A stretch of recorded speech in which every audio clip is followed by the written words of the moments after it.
আমার ফিরতে 2 থেকে 3 ঘন্টা দেরি হবে। তুই এর মাঝখানে সমস্ত খাবার রান্না করে রাখবি, কেমন?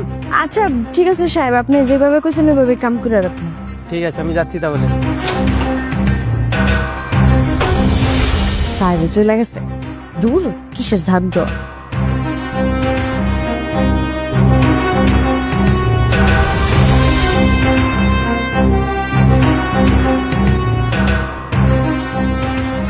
হ্যালো বাবু, কই তুমি?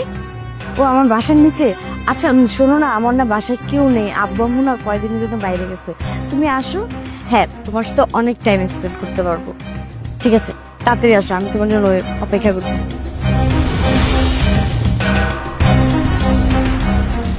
তোমার বাসায় বাবা মা কি 1 সপ্তাহের জন্য বাইরে গেছে? আসলে আমার বাসায় কেউ নেই, আমি তোমার সাথে মিথ্যে কেন বলবো? বাবা মা সত্যি 1 সপ্তাহের জন্য বিজনেসের কাজে বাইরে গেছে। আচ্ছা, আমরা এভাবে লুকিয়ে লুকিয়ে কতদিন প্রেম করবো বলো তো? তোর বাবার সাথে কথা বল আমাদের ব্যাপারে, তার সাথে আমি কথা বলি। আরে আর কয়টা দিন ওয়েট করো, বাবা মা আসুক, তারপর না আমি বিয়ের কথা বলবো। আচ্ছা বাদ দাও সেসব কথা। কালকে যে আমার বার্থডে, এটা কি তোমার মনে আছে? আর তুমি আমাকে কি বলেছিলে, এবারের বার্থডেতে তুমি আমাকে ডায়মন্ডের রিং গিফট করবে। কি বলো? আমার গার্লফ্রেন্ড আমার কাছে ডায়মন্ডের রিং চেয়েছে, আর আমি দেবো না? আমি কালকে তোমাকে ডায়মন্ডের রিং দেবো। I love you my sweetheart. আমিও তোমাকে অনেক ভালোবাসি। I love you too. আচ্ছা আমি একটা কথা বলি। হ্যাঁ বলো, কি বলবো? 1 মিনিট। হ্যালো, হ্যাঁ সব কাজ শেষ। হ্যাঁ আমি যাওয়ার সময় চাবিটা দাঁড়ানোর কাছে রেখে যাবো। কিসের চাবির কথা বলছিলে তুমি? আরে ওই যে পাশের বাসার ভাবি, উনি বাড়িতে যাবে তো ওনার ফ্ল্যাটের চাবিটা দারুণের কাছে দিয়ে যাবে। এখন দারুণের কাছে গেলে তো আমার কাছে দিয়ে যাবে, কারণ আমি তো গিয়ে বাচ্চা টাচে ওনার ঘর দেখাশোনা করবো। যদি চোর ডাকাত আসে তো আমাকে বললাম আমার দারুণের কাছে যেন চাবিটা দিয়ে যায়, যেন উনি এসে আবার বাসায় ঢুকতে পারে। এই জন্য বললাম আর কি যে দারুণের কাছে দিয়ে যাবে। আচ্ছা তুমি যেটা বলেছো আমি বিশ্বাস করেছি, কিন্তু আমার তর্স হয়েছে না জানো। আমাদের কবে যে বিয়ে হবে আমার ভালো লাগছে লুকিয়ে লুকিয়ে প্রেম করতে। আমি তোমাকে তো বললাম যে বাবা মা আসলেই আমি বিয়ের কথাটা বলবো, ওইটা নিয়ে তুমি টেনশন করো না। এখন তুমি যে কাজটার জন্য এসেছো, চল আমরা ওইটা করি। বাহ বাহ বাহ বাহ বাহ, কত সুন্দর রঙ্গলীলা চলছে আমার বাসায়। হ্যাঁ সাহেব আপনি এখানে, আপনি না কইলেন আপনার 2-3 ঘন্টা দেরি হইব। সাহেব? কে তোমার সাহেব?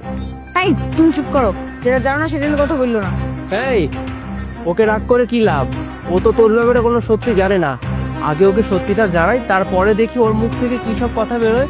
ভাই শোনেন, আপনাকে বলছি, ও আমার বাড়ির কাজের মেয়ে। বিগত 1 বছর যাবত ও আমার বাড়িতে কাজ করে, ঠিক আছে? আমার বাড়িতে রান্না করে, ঘর মোছে, আর অন্যান্য সকল ধোয়া মোছার কাজ করে। আর আমি বাড়ি থেকে বের হয়ে যাওয়ার পরে ও মডার্ন জামা কাপড় পরে আপনাদের মতো কিছু ছেলে মানুষদেরকে আমার বাসায় ডাকে, তারপর তাদের সঙ্গে ফুর্তি করে। শুধু এখানেই সীমাবদ্ধ না, ও ছেলেদের কাছ থেকে টাকা পয়সা নেয়, তাই তো? কখনো দামি ফোন, কখনো রিং, আজকে এই রেস্টুরেন্টে ঘুরতে যাওয়া, কালকে ওখানে যাওয়া। মানে মানুষের বাসায় কাজ করিস তুই, কিন্তু ওদেরকে কিচ্ছু বুঝতে দিস না। তোর বয়ফ্রেন্ড গুলোকে তুই এত সুন্দরভাবে হ্যান্ডেল করেছিস যে তোর নাটকের কাছে তারা হার মেনে যাবে। তুই তো নাটক সিনেমার অভিনেত্রীদের থেকে ভালো অভিনয় জানিস রে বোন। এত সাহস তুই কোথায় পেলি? হ্যাঁ, তোর একটা বারও বিবেকে বাধা দেয়নি যে কথায় আছে চোরের 10 দিন গৃহস্থের 1 দিন। আমি যদি কোনোদিন ধরা পড়ে যাই তাহলে আমার মান সম্মান কোথায় থাকবে? আজকে কি হলো বল? দোলা, এ ভাই কি বলছো? তুমি বাসার চাকরা নেই? তুমি চাকরি হয়ে আমার সাথে রিলেশন করেছো? ও তো একদম ঠিক কথাই বলেছে রে।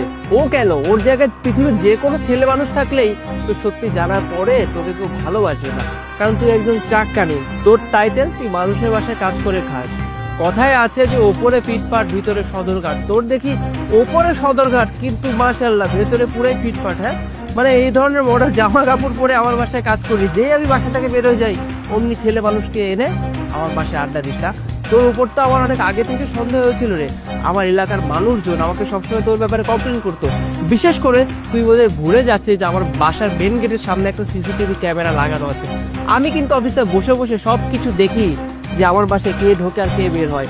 অনেক দিন যাবো তোকে বলবো বা তোকে হাতে হাতে ধরবো বলে প্ল্যান করছিলাম, কিন্তু আমি একটা উত্তম প্রমাণের অপেক্ষায় ছিলাম। আর আজকে আমি সেই প্ল্যানিংটা করি যে আমি তোকে হাতে হাতে ধরবো। আমি যখন তোকে বললাম যে আমি অফিসে যাচ্ছি, যেই দরজা লাগিয়ে দিলাম, দরজা লাগানোর সাউন্ড শোনার পর তুই কি করলি? শাড়িটা খুলে ফেললি, তারপরে এই ধরনের ওয়েস্টার্ন জামা কাপড় পরে তুই এই ভাইকে ফোন দিয়ে বললি আমার মাম্মি পাপা বাইরে গেছে, তুমি চলে এসো। কত রোমান্টিক কথা! মানে আমি ভাবতেছি এত সুন্দর অভিনয়টা কি করে করতে পারলি বলতো? ছি ছি দুলা, তুমি এত খা! তোমার সাথে আমি রিলেশন করছি বিশ্বাস করে, আর তুমি ধোকা দিয়েছো। আরে আমি তো ভেবেছিলাম আমার বাবা মাকে আমি বলবো তোমার কথা, আমি বিয়ে করবো তোমাকে, তোমার এটা সংসার করবো, সারা জীবন কাটাবো। তুমি এরকম একটা কাজ করতে পারলে? মনটা চাপছে তোমার বাবা চিপে ধরে মেরে ফেলি, কিন্তু না, আমি করছি না, কারণ মানুষ জানলে খারাপ বলবে। আমার সম্মানের কথা চিন্তা করে তোমাকে আমি ছেড়ে দিলাম। আর শোন, কোনো ছেলের ইমোশন নিয়ে আর খেলবে না, বুঝছিস?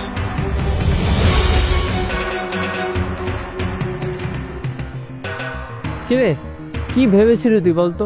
কোনোদিন ধরা পড়বি না? না, কথায় আছে রে বোন, চোরের 10 দিন গেরস্তের 1 দিন। এখন তো ধরা পড়েই গেলি, এখন তোর কি হবে বলতো? তোর মতো কাজের মানুষকে আমি তো আমার বাসার কাছে রাখবোই না। তার সঙ্গে এই সোসাইটিতে যতগুলো বাসায় তুই কাজ করিস সবাইকে বলে এই সোসাইটি থেকে তোকে কাজ করার ব্যবস্থা চিরতরে বন্ধ করে দিব। এরপর বুঝবি কত ধানে কত চাল। সাহেব, আমার অনেক বড় ভুল হয়ে গেছে, আমার মাফ করে দেন, আমার কাজ থেকে বাইরে করে দেন না, আমি আর কোনোদিন এই ধরনের কাজ করবো না। সাহেব, আপনার আল্লাহর দোহাই লাগে, গরিবের পেটে লাথি মেরেন না। আমার চুপ কর, এসব ন্যাকা কান্না করে কোনো লাভ নেই। তোকে ক্ষমা করবো আমি, হ্যাঁ? তোকে জাস্ট 5টা মিনিট সময় দিচ্ছি, আমি চলে যাচ্ছি। 5 মিনিটের মধ্যে তুই তোর সমস্ত জামা কাপড় নিয়ে এ বাসা থেকে বের হয়ে যাবি, কথাটা যেন মাথায় থাকে।